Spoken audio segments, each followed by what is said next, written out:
Uh, welcome everybody.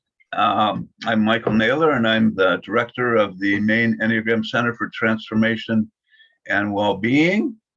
And I'm here talking going to be talking with Jeff from Houston, and I've been doing these interviews now for several years, and it's just been such a delight for me to hear people's personal story, because it takes us beyond the stereotype into the soul of the person, which I think is really quite beautiful. So, we're going to have, like I say, I'm here in Maine, where it's almost spring. The sun has come out once in the last 4 weeks, which, we had a sun sighting, and that's a good thing. So that said, good to have you here, Jeff. Just really a pleasure, and would love to hear about, your journey as a type 9 and the agony, ecstasy, beauty, and horror of it all. And maybe just start with how you learned about it, or what got your attention, and follow your thread. Yeah, it's great to see you, Michael. You too. You too. I discovered I was a 9. My first date with my now wife, I showed up. She was living with her folks briefly for a period of time, and so I came over to the house, and she invited me in. And I can't remember if she told me before or when I arrived, "Hey, how would you feel about taking a test?" That's how I did. And I thought, hey, I'm all over it. Particularly, I've always been sort of open to that sort of thing and interested, but I was very interested in her at the time. So it was like, whatever, I'm there. So that's how I discovered the Enneagram. And it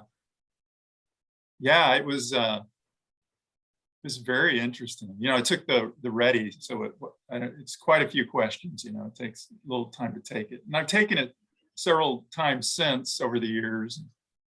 Always, that 9 always hangs in there at the top, and some other things move around. I've got a lot of 4 and a lot of 5 in me as well. Mm-hmm.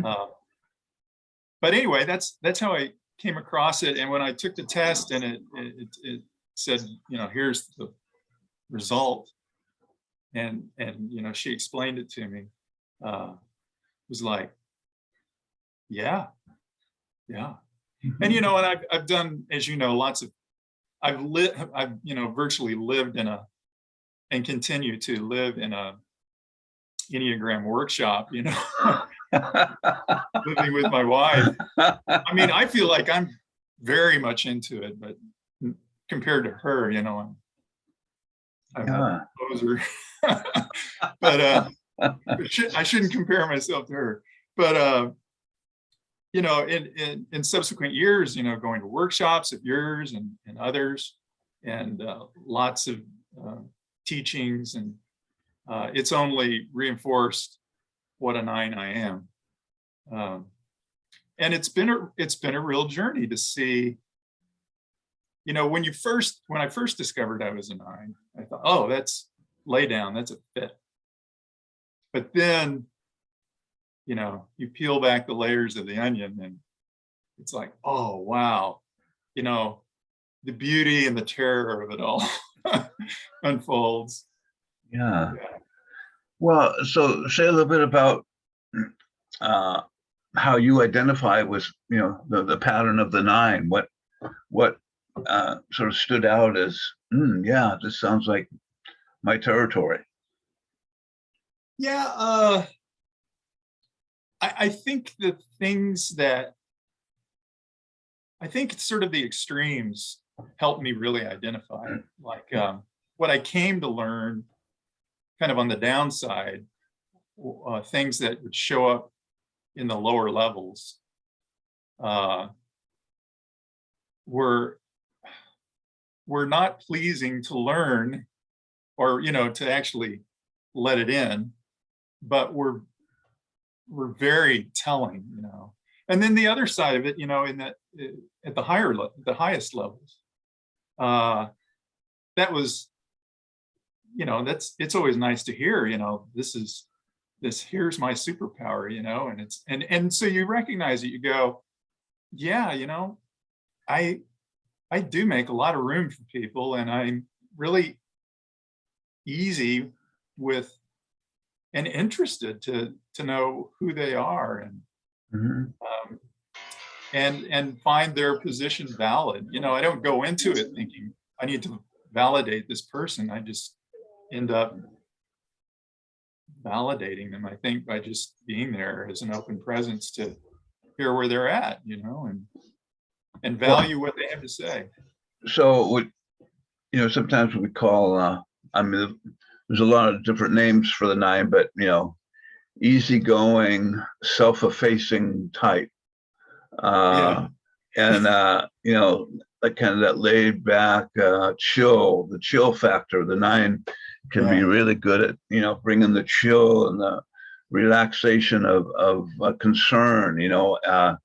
So it sounds like you identify with that easygoing, the self-effacing being maybe the healthy part of it is I can, you know, I don't need to be in the limelight and I can create space for people. And the less healthy is I have an invisibility cloak I put over me and you can't see me. And I'm, you know, so what has been your lived experience with those 2 possibilities?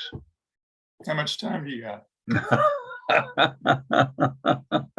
Yeah, I a got lot of yeah, a lot of revealing over the years, but so, well, a couple of things. One is, it took me a long time. I mean, it took me a long time to actually figure out that this was the case. That I grew up in a family. The family I grew up in, my dad was an 8, my mom was a 6, my brother was a 6, and my sister is a 4. And so it didn't take long to figure out that was the case. Either they took the tests, or I think they all took the tests. But it took me a long time to actually for it to dawn on me that I grew up in a house of intensity types, and I was not one. Hmm. And and marriage has been a similar experience. You know, and I just realized, oh, you know, my intimate, immediate relationships throughout my life have all been pretty intense people, Hmm. or at least types. So they're capable of being quite intense, and I am not. Emphasis on the not part. I'm trying to.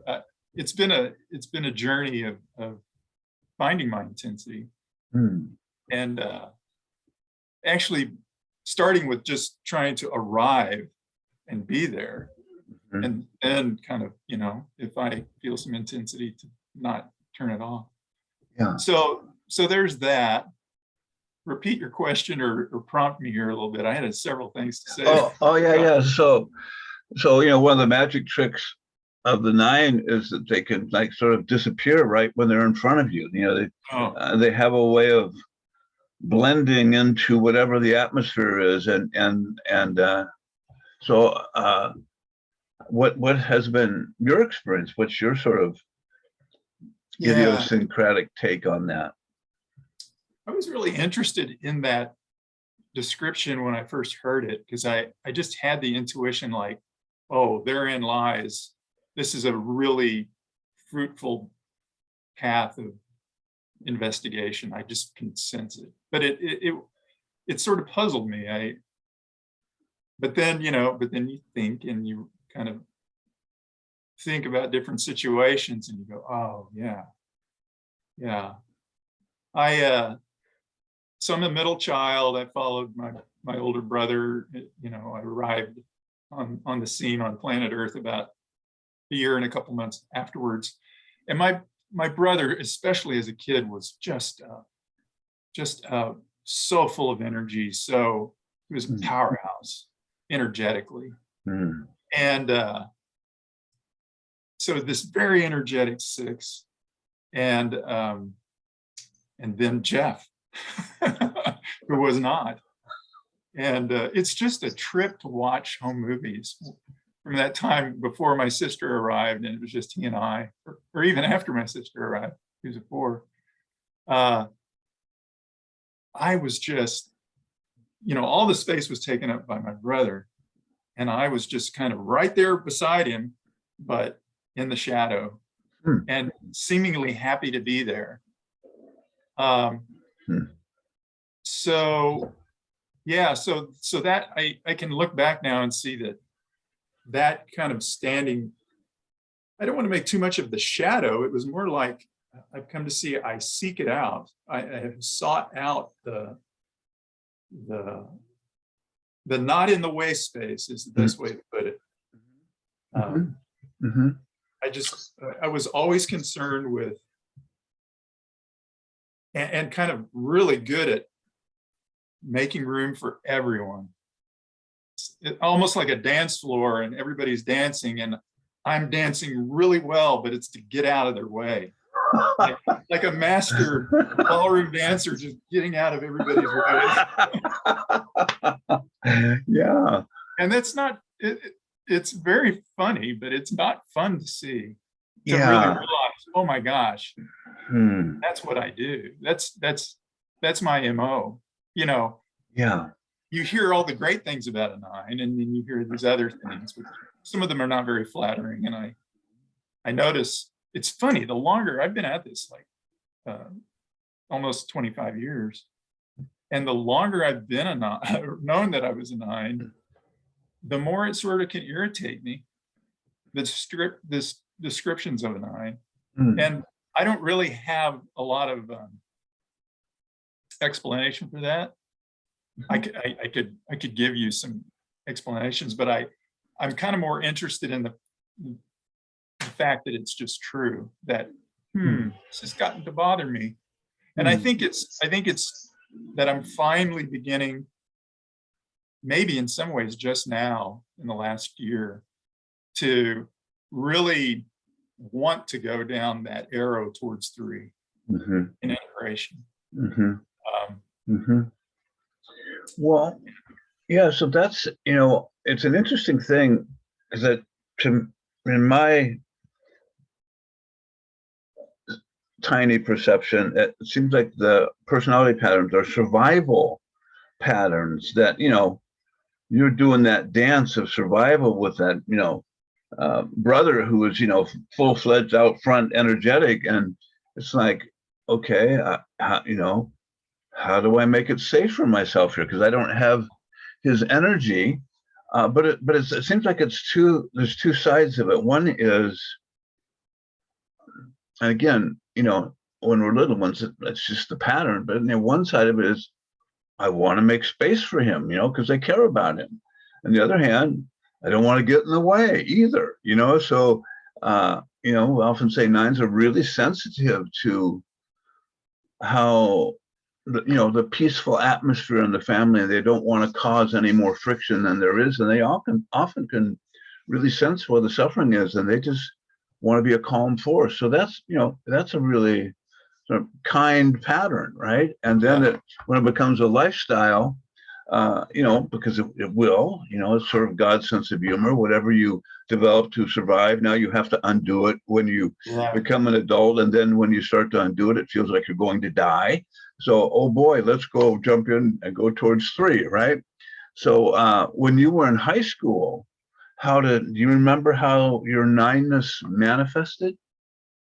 Yeah, it's interesting. If you just listen to my description of being a kid, you think, okay, so here's this guy that was a wallflower all his life, and it really wasn't the case. I mean, that 8 dad and 6 mom, and particularly the 8 dad, he was always a leader from the time he was really small. And so to him, it was like a no-brainer that my kids are going to be leaders too. It's not like something he professed. It was like, well, of course you are. I mean, it's like the sun comes up in the east and you're going to be a leader. It's a fact. Yeah. So we did, I was in sports. I loved sports, but I was in sports to a fault. It's like everything else almost didn't exist in our house. And, and I'm surrounded by people now, you know, my wife and her family and friends that are very much in the arts and performance, and that just wasn't my life, you know. It's just like, yeah, other people did that. But anyway, in high school, you know, I was captain of the basketball team. Oh, okay. It took me a while to figure out what I was good and not good at, and or where my interest lay. And you know, I was when I learned about the nine, I just almost had to laugh. You know, you start going through the timeline of your life and the things you did, and I was like, oh my gosh, it's just a laydown. You know, like I was such a nine that I was like voted my senior year Mr. blah blah blah high school. You know, and there were numerous sort of things like that in the high school that were more like popularity contests. But this particular one, there was like a Miss and a Mr. This particular one was like, basically was like, who does everybody like between the students and the teachers? And I mean, it surprised me that I was selected, but I mean, I was stunned, you know, I was like, really? But it's like, I was just the affable, self-facing, make room for everybody guy. And so I wasn't, it wasn't that I grew up to be so overtly getting out of everybody's way, but behind the outward appearance of, in a way, I look back at myself in high school and it was like, I know I wasn't the three, but if you just kind of looked at the way things happened, it's like, oh, this seems like a lot of three in there. He just kind of the best at things. And I don't really know how all that happens, but it's interesting to me now as I'm kind of putting some real attention into integrating and knowing that my direction of integration is towards three, of thinking back, and I go, you know, in high school, this is not something I never did before. I think I did a fair amount of that then. But there were plenty of examples of me getting out of the way. I was the peacemaker in the family. Everyone would agree. I would agree, because it was so painful for me not to be. I mean, for my brother and sister, you know, nobody enjoys friction, but it was kind of always there with them, with my folks. And it was like, God, you know, who was it way back during the LA riots? What was that, in the early 80s? Rodney King, was that his name? I remember that quote, that famous quote of him saying, can't we all just get along? It was like, that is a wise man, you know? Because I so resonated with that. Can't we just all get along? Well, that's interesting. It seems like to me that it's like almost like the, you know, the soul calling of the nine is you know, teaching people about that possibility that we are united and that there's a loving connection, and why can't we all get along and belong together, right? But so I want to just ask a little bit about the sports thing. So here you are, captain of the team. This is the basketball team. So what was your influence on the team? Very nine-like. I was good at kind of all the things that don't bring a lot of attention. I was not a particularly high scorer. You know, I'm 6'5", so you know, I was in near the basket a lot, and I was a really good rebounder. You know, it was sort of like the guy you could count on. He wasn't going to like dazzle anybody. But when you look at the stats, you go, there's a solid player. And I was also, I mean, I as captain, you know, I had this great coach. I mean, I know there are lots of coaches that aren't great in some ways, you know, maybe their personality, the way they deal with people this coach was like from heaven, Wow. really good, and a really good people person, and just one of the best mentors of my life. Mm. And you know, and he would sometimes have to kind of, particularly my senior year, he'd have to kind of talk me down, because he would see I'd show up in practice one day, and then suddenly it's like, okay, Jeff has seen something that's affected him.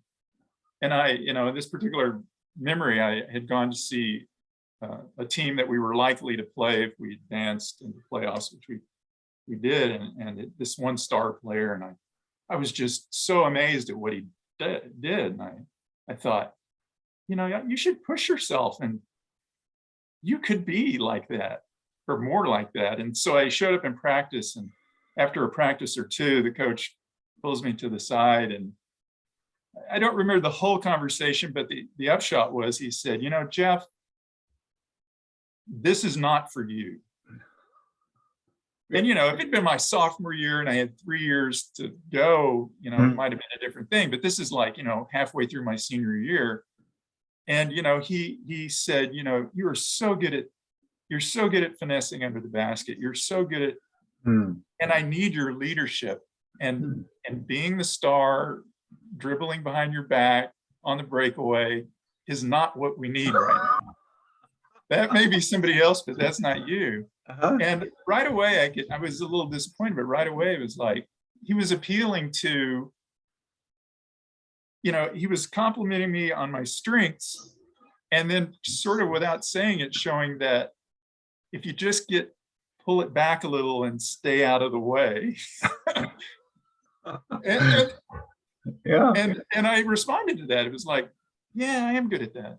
You know, he didn't say stay out of the way. He was like, putting it in really good terms, but so that's where the 9ness showed up. Yeah. Well, that's, you know, so are you a basketball fan now? Do you watch the playoffs? Not this year. I've watched zero. Okay. And it's funny the way, you know, 9s can be self-forgetting. I really wonder, like, I played golf. I was on the golf team. Horrible golf team, but, you know, I was on it. And I go on long walks, and just the other day, I go by this golf course every day. And for the first time, I walked into the pro shop, and it was like going back in time, just the smell and the look and the whole thing. And it's like, wow, this just like totally dropped out of my life decades ago. And there's a lot of things like that in my life. Friends are just the same. I mean, I have some great friends, and I haven't seen in decades. And I don't mean some great friends. I had a few great friends, and I don't see them. Rarely communicate with them. And I think it's related to my self-forgetting. Okay. Things that are important to me at one time, like they just kind of fade away. Yeah. So when you were, so here you are, you know, basketball is a very competitive game, right? And you kind of like were the Aikido master, moving things around and getting out of the conflicts and keeping the flow. But, you know, I have talked to a lot of 9s where basketball was the sport that they really loved, and they were often the unifier of the team, right? So I'm just thinking of, you know, when the Chicago Bulls were at their peak, I think Phil Jackson was a type 9. He hasn't taken the test, so I could be wrong. But and he has a way of bringing unity to these individualists who on their own, you know, would score lots of points and lose lots of games, right? So that's why I was just curious about that, because you know, the type 9's a body type, and you know, oftentimes they have a channel for, you know, whether it's dancing. A lot of dancers are 9s, and so, and you can dance. I have witnessed that. You're an awesome dancer. You just self-forget, you know, every 15 years you get up and dance. But I've seen it. You really. So that said, I'd love to hear a little bit about the idea of self-forgetting, how where you notice it. If there's other areas where you kind of, where you're maybe what you're passionate about. You know, sometimes nines say I have a hard time getting in touch with my passion, and or if I get in touch with it, it kind of fades away, and then it didn't seem like it was that important. And I mean, what's been your take on that pattern? Yeah, when I have a passion for a relationship,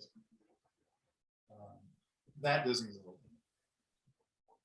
I've noticed that the way I love, in the good sense of the word, and maybe the not so healthy sense of the word, is I'm not one of these people that become dissatisfied in a way that would make me leave.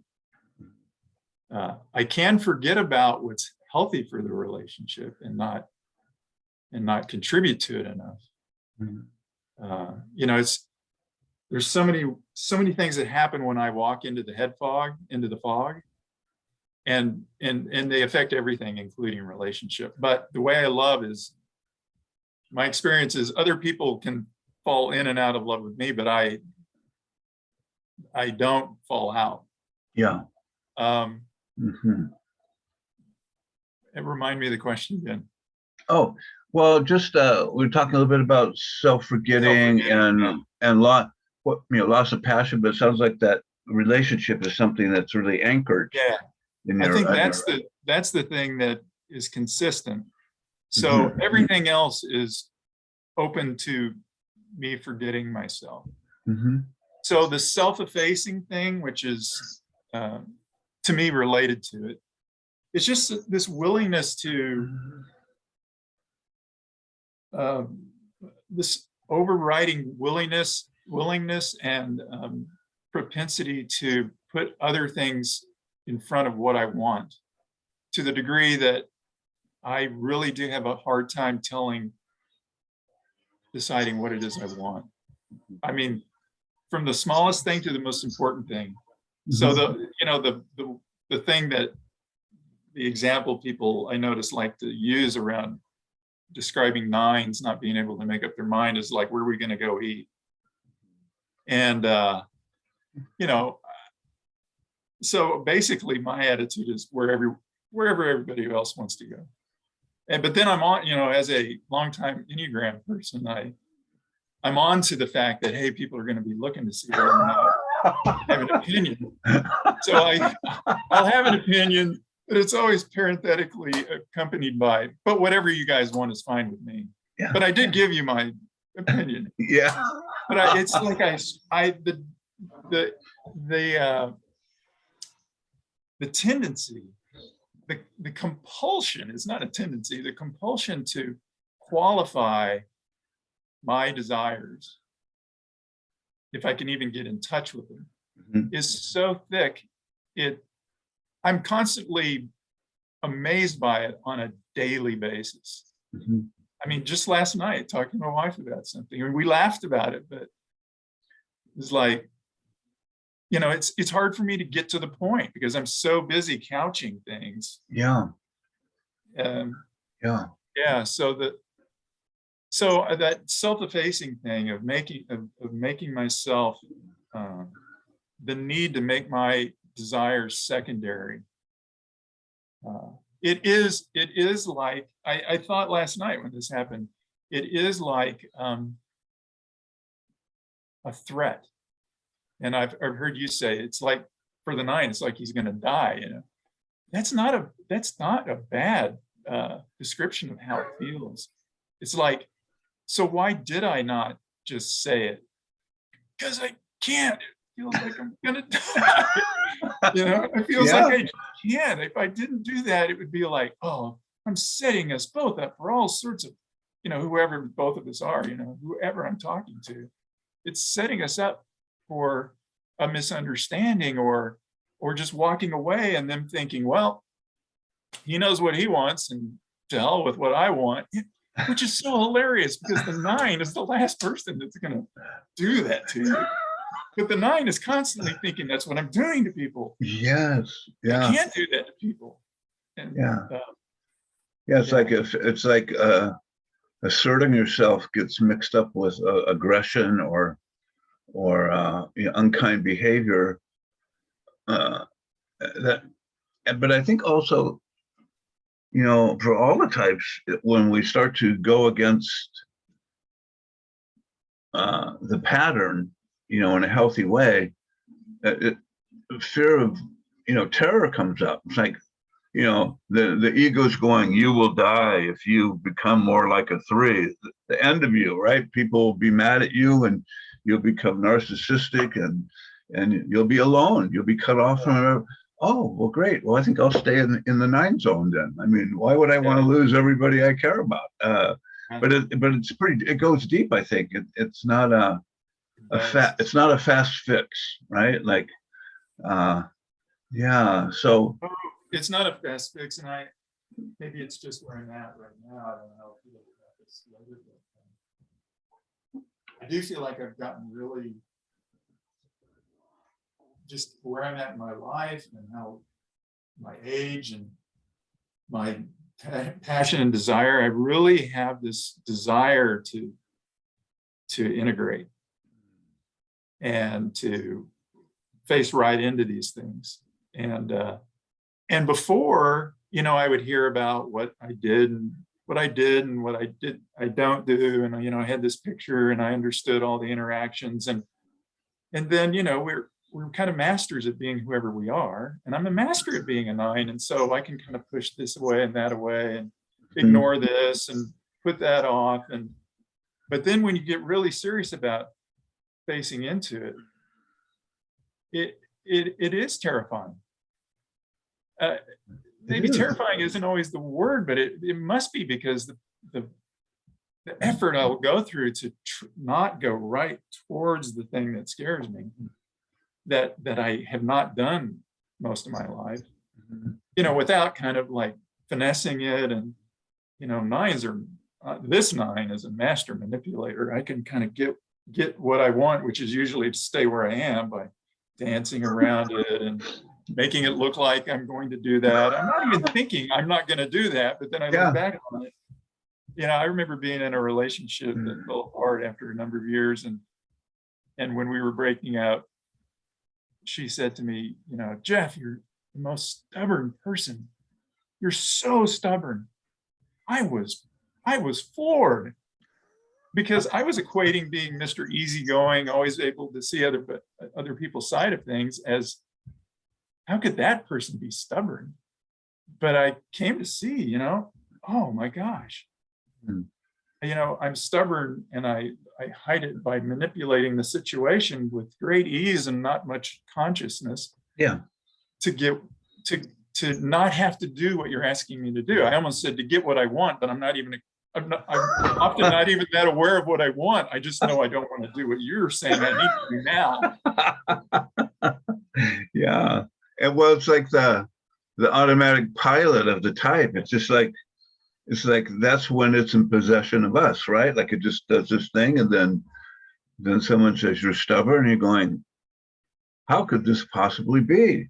And until you start noticing it, then it's like, oh, horrors, I guess I am, but it's in such a nice way. How could you call this stubborn? I just made you so comfortable you want to sit down in a lounge chair and fall asleep. I mean, I'm just really nice. Yeah. Hide behind that, explain everything away, and well, that can't be true because I'm a nice guy. Well, because you're a nice guy, it doesn't make all these other things untrue. Yeah. It actually was that was very hard for me to accept at first. Yeah. Well, can't see what you can't see, and then and there's plenty I've learned that I don't see very well.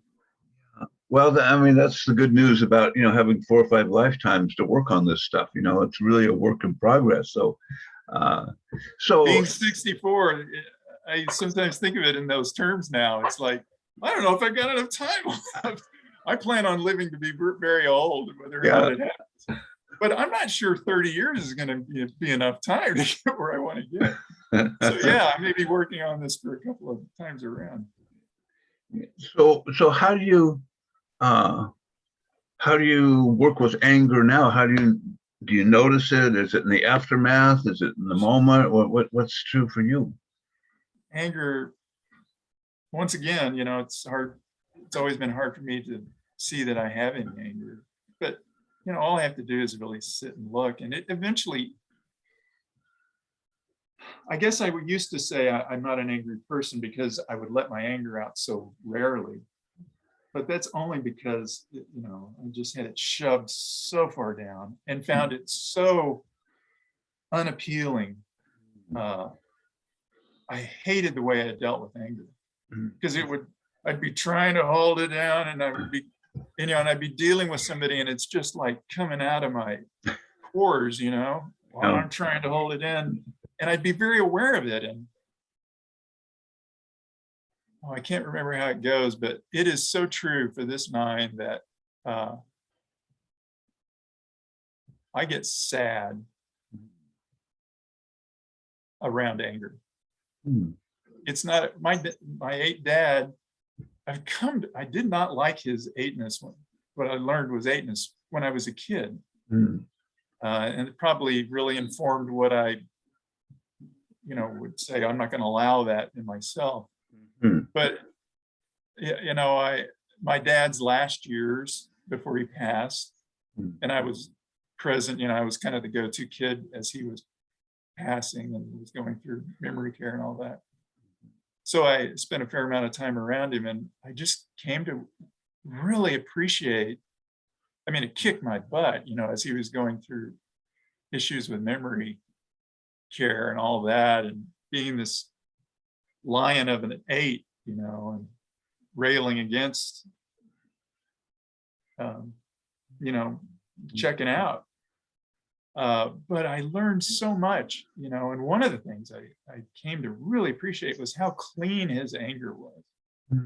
He was a typical 8, he could just blow up and he'd be yelling at you. And I remember when he was older, one time he was just yelling at my wife, and she said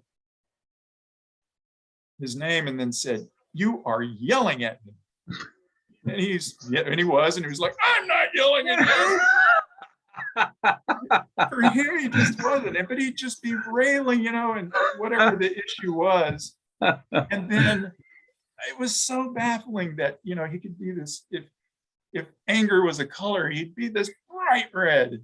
And then he would say his piece. And a minute later, that color would be completely gone, metaphorically, and he'd be a bell. And it's like, a calm, clear lake. And yet you're over there reeling, from the fallout of all that anger.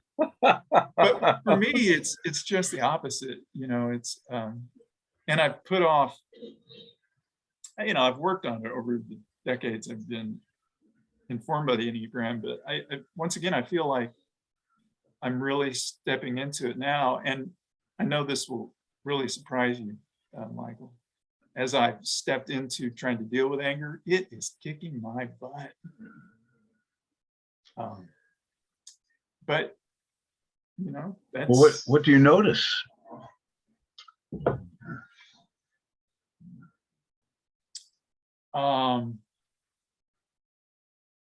Well, I'm combining 2 things here. I'm dealing with trying to be more having an opinion, standing by my opinion, being very grounded with my opinion. And so I'm working on that, but it's all mixed up with anger because I'm having a hard time doing that. I'm really stepping into it. And then it's making me mad that it's like I'm less all those things I said, I'm trying to be. I'm less that. But I think a big piece of it is, which makes me really angry. So I've got all this anger mixed up with trying to be more confident and assertive and self-assured and easy confidence and presence. And so I'm working on it, and it in real time, and it often doesn't go that way. And then that makes me angry. And then now I've got anger to deal with. And it's like, part of me just wants to go, oh, to hell with it, got to back up. And I don't think I'm pushing it too hard. I'm just trying to really step into Yes. it and not walk away from it. And it's difficult, but that tells me, with some reassurance, it tells me, hey, you're probably onto something. I mean, this thing that's making you sad and angry is, you weren't having all that sadness and anger because, or overtly you weren't having it because you were walking away from it and walking around it. And now Yeah. that you're trying to deal with it, there was a reason you were walking away. It's, It kicks your ass, yeah, it's messy. It's messy. Yeah. It's, yeah. But I have a lot of energy, which I often don't have for things, about it. I step back, give it a little bit of space, and then I'm excited again. It's like, oh yeah, this is Awesome. how you do this. Awesome. Yeah, that's exciting. Yeah. Yeah. Well, when you think about what's supported you in becoming more willing, more able to start to see yourself within the patterns of your type, what has been helpful for you? People, places, things, just, Well, I mean, the first thing that comes to mind is my wife, who's mm, hugely helpful mm, in being very supportive, and also she's this gorgeous four that has her own journey, right? mhm, And life with a four is rich and beautiful, and it's turbulent sometimes. And that's the rumor. yeah, speaking of beautiful fours, and when the going gets tough, I like to reassure myself with the thought, I don't know if it's true or not, but somebody once told me, Joseph Campbell, he's a 9, and his wife was a 4. And they had a very turbulent, long relationship. If that's not true, don't tell me, because I like that story. It's a good one. I like it too. And yeah, I think of that. But my wife's been hugely helpful because, she's now a certified Enneagram teacher, and a really good one. And I remember when I told a friend not long before I met her, I'm looking for a mystic, which is sort of a strange thing to admit or say. And but I found one. I mean, like months after that, she really is that way. And so yeah, she helps me tons. Awesome.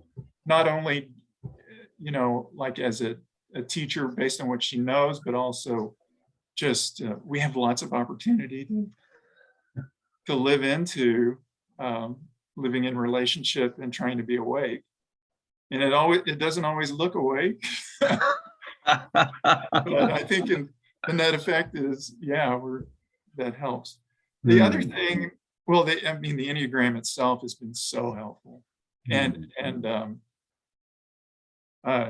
yeah, so very helpful. And when you have, I think I'm a person with a fair amount of problems. like if you could lay out everybody's detailed kind of what's their life's been like and what they're up against from a personality standpoint and like their path through the levels, I would say I've been pretty challenged over 64 years. But the Enneagram, I'm sure, helps anyone. But if you've had trouble and you're willing to look at your trouble and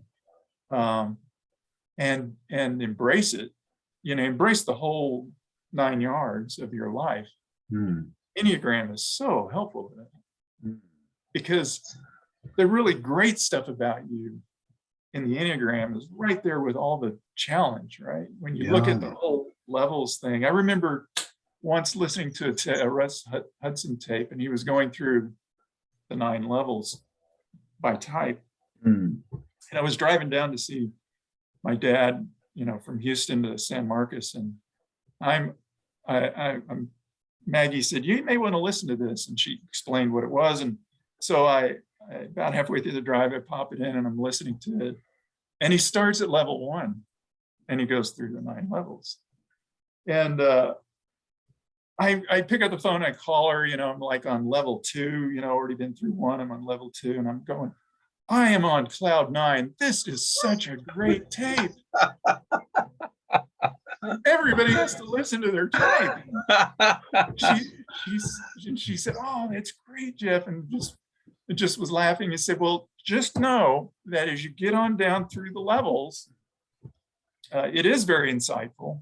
And just know it isn't, as you know, Jeff, it's not as pretty when you get down there. And it's so well done. I mean, this journey through the 9s,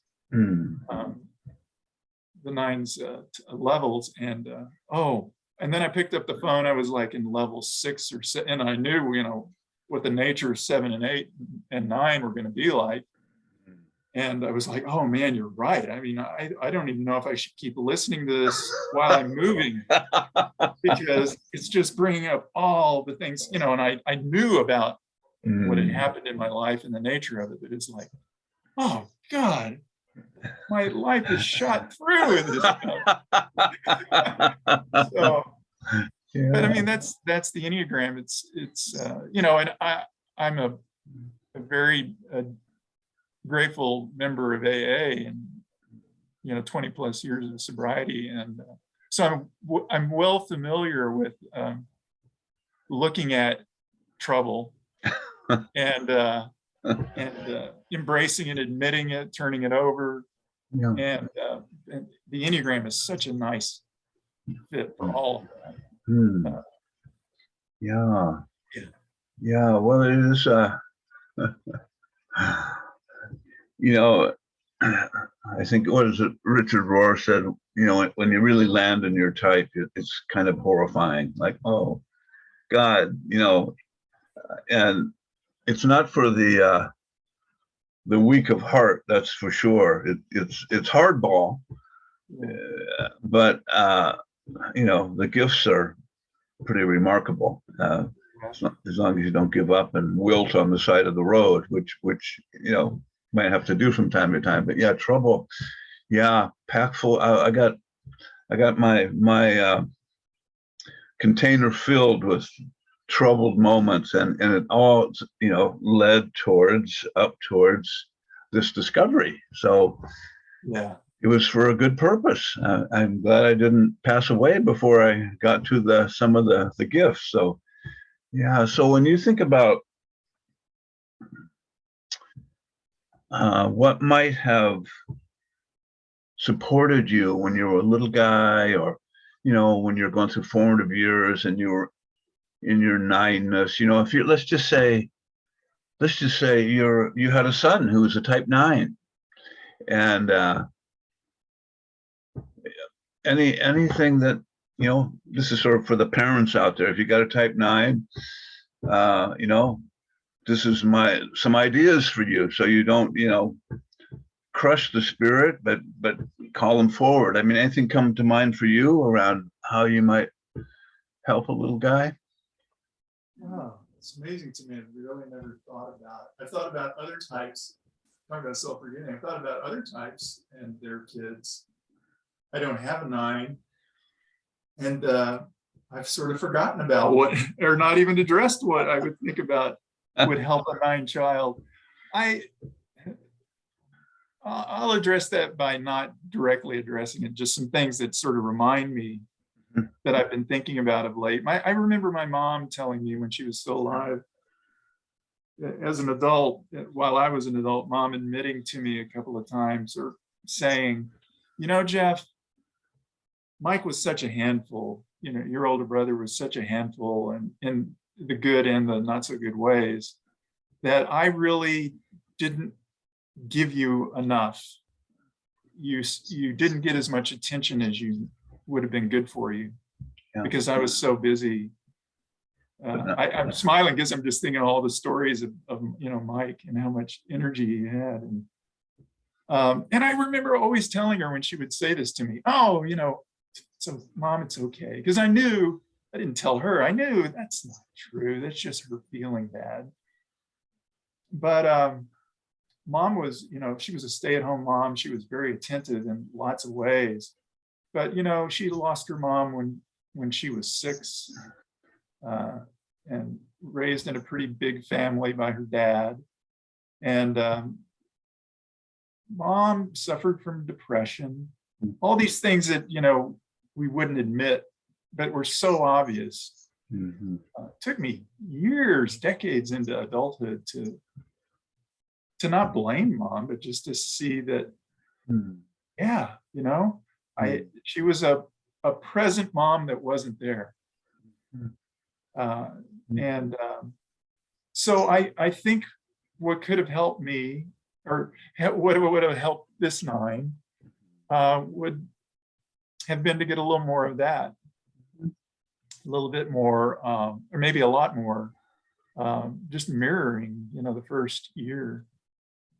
And, you know, I can't see the first year, but yeah, long story short, I think really being there for 9 would be really helpful, and encouraging them on the things that are difficult for them, without like saying, you need to be more this, you need to be more that. Just when you see it, to encourage it. I'm really glad I had it, as difficult as it was going through with it. I'm really glad I had what my mom gave me. I'm really glad I had this 8. You know, I really wonder what I would be like if I hadn't had this 8 father, because so many of the things that were difficult for me, they were snap for him. I mean, and he also was like come on, you know, he wasn't like a dad that wasn't there. So I think, yeah, having role models, I look around for 8s and I just like to watch them and marvel at them. Yeah, they're very awesome, aren't they? Well, there's a pointed to a couple of 8's interviews that were just really beautiful, cheer you up. But say a little bit, if you would, about, you know, your professional track. What, you know, Yeah, what you did, what you became, and yeah, and all that good stuff. yeah. So I was always interested in nature from the get-go.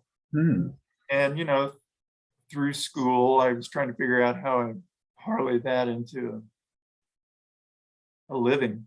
And so I went into biology. I was interested in ecology, got a degree in that. And then I found myself in geology. And I love geology. And I wasn't interested in working in the oil and gas industry, but finally did. And it was very good to me, but it was very difficult from a number of standpoints. One was, I'm very aware of climate change and what affects it. And I know we've had discussions about this. And so that has been a difficult thing for me to come to terms with.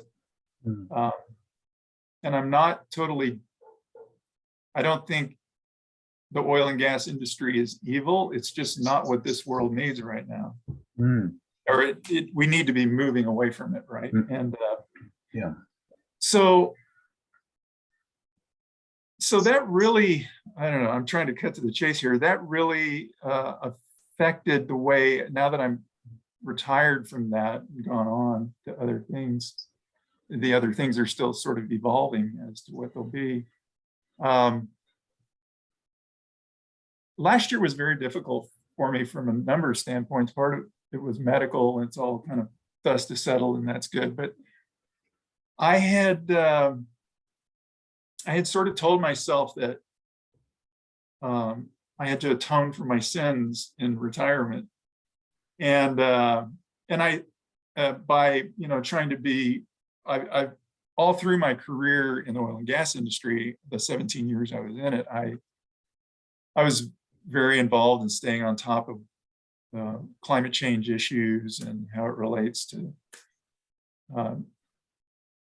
geochemical cycles and and all that. And so I kind of painted myself into a corner of I was going to spend the rest of my life after retiring atoning for my sins and being part of the answer, which being part of the answer to the problem is something I very much believe in. Mhm. But just recently, I've had this change of heart these first few months of this year. And I'm in a place that I haven't completely figured it all out yet, but I really turned my back on another passion of mine sort of early on, in middle school, which was the arts and dance and music and painting, and Mm. to the point where it was just not a part of my life for most of my adult life. And I'm very excited about, I guess you could say that the common theme is getting grounded in my body, Mm. which is a healthy thing for all of us, not the Mm. least of which would be for a 9. Mm. So I haven't sworn off this being part of the answer or part of the solution, or at least helping with the whole climate change issue. But instead of becoming, the climate change monk, cloistering myself away to send up signals when I figure things out, is to work on myself Mm. and work on those parts of myself that have either never been developed or have atrophied, Mm. become healthier. And then as I'm doing that, stay open to what I can do on that other count. So that's a very long description of the Enneagram and the journey I've been on and how that played out in my Mm. career. Well, I wonder if you could say a little something about where you think people have a misunderstanding around the 9, or where you feel like they don't quite get it, or there's a stereotype that, people love stereotypes, and but anything come to mind for you? I'm not sure I totally understand the question, but I can talk about it. Just, why some people just don't buy into that we've got a problem with. Well, how changing climate. people might not get you, like they might misinterpret or decide, Get me. yeah, because that have some story, like you were sort of alluding to, like if I'm with Enneagram people and they say, "Hey, let's go to the movie," and you go, "Or which movie do you want to go to?" "Oh, whatever you want to see." And then your little, that little Enneagram voice goes, "Oh no, you got to at least express your opinion, or they're going to put you in that box of he's accommodating, he's just going along. There's no soul inside there." As opposed to, there's a lot of people who could learn to accommodate and would really help the planet a lot, right? So this accommodation thing is a gift, and it's only a curse when I just do it habitually and erase myself. But I was thinking about Fred Rogers, Mr. Rogers, who was just an artist in accommodating and being kind and creating space. But he was doing it on national television, right? His threeness was there every day, but it was like calm and gentle, self-effacing, and just such an example of loving kindness. I mean, so anyway, I don't know if anything comes to mind. Well, I don't know if this is exactly it, but so I've been talking about this real interest in kind of gearing up and getting serious with integrating, and my direction of integration is 3. And Yeah, so you know, in integrating towards a three, I'm cognizant of what there is about a three I don't like. It's funny when I look at a list of threes, you know, like famous threes, I don't go, oh, I don't like him, I don't like, you know, it's not what I'm doing. I'm going, oh, Yeah, I like all these people. yeah. But when I see what a three is up against, in the sense that each type has a thing that comes to them easily that they're great at, and I definitely have things about, I have this, you know, I just fit the description of, you know, okay, a nine's going to have problems with this about a three. It's like, check, check, check, arrogant, you know, well, whether or not threes are arrogant, but they can be, no, don't want to do that. Don't, you know, Mm-hmm. full of myself or whatever, you know, all these disparaging terms that might or might not be applicable. You know, I just see that if you're going to get serious about growing, you can't be too enamored with what any group thinks, you know, because if you're going to grow, you got to face into those things that really don't appeal to you, about, like, that's not the way I would go about changing, becoming more like the things I don't like about a three, or becoming more three-like because they're going to involve these things I don't like.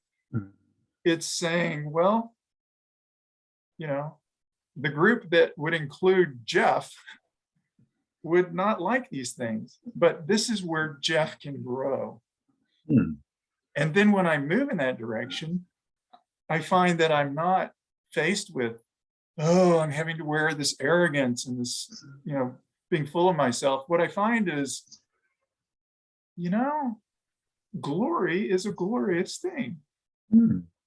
And threes, that's what they're about, you know. And I think of the threes that I have personally known and loved, and they're equally, the ones I know or knew, you know, that have gone on, they were not only really enamored with things that the glory around their life, but they seem to always just be so interested in other people, that the glory of somebody else, and just glory in general.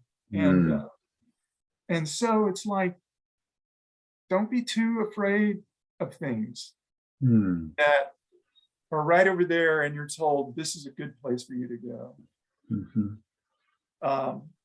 So when I think of this whole issue about, you know, I referred to, oh, you know, I was going to have to atone for my sins in retirement.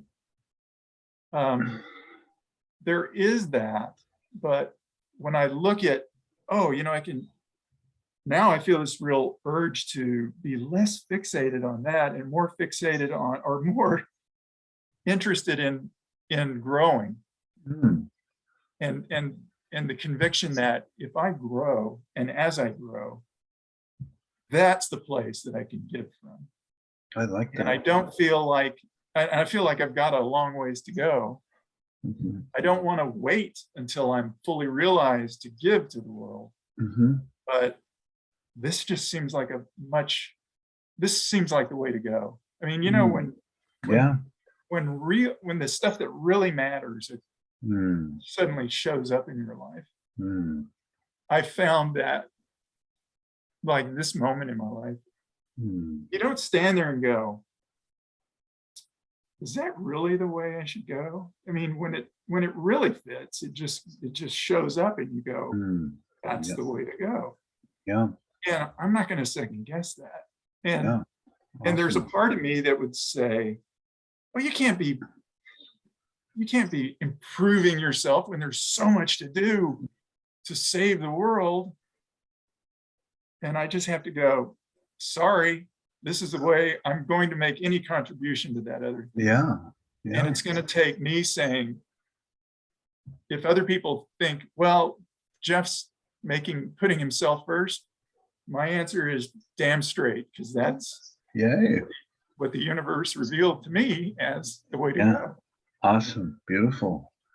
Beautiful. Yeah, it's that whole, you know, in recovery, what do we say? Healthy selfishness, knowing when to put yourself first.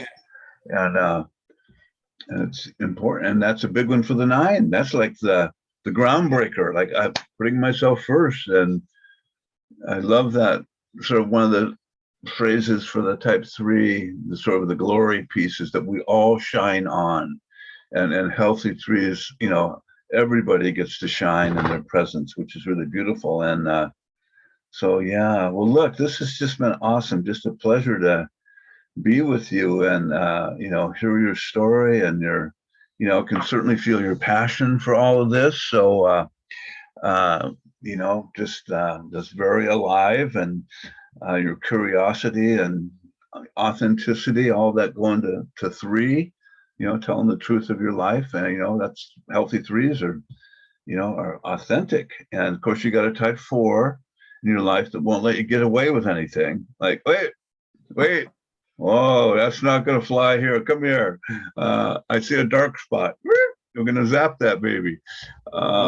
Yeah. Keep it real. Keep it real.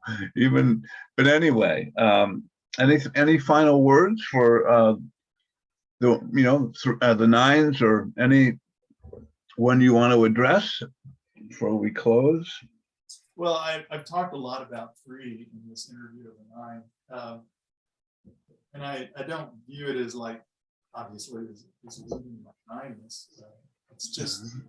It's just honing that edge where I can be the most I can be as a 9. I fully realize that I am a 9. I'll always be a 9. Mm-hmm. And I'm really interested in this growth edge. And thank you so much for the invitation to do this, Michael. Yeah, it's been wide ranging, and I'm sure a little bit tangential, and you've really helped to keep it on. Well, it was beautiful. Yeah, just really appreciated all that you've shared. So thank you from the bottom of my heart. And so I will turn this recording off.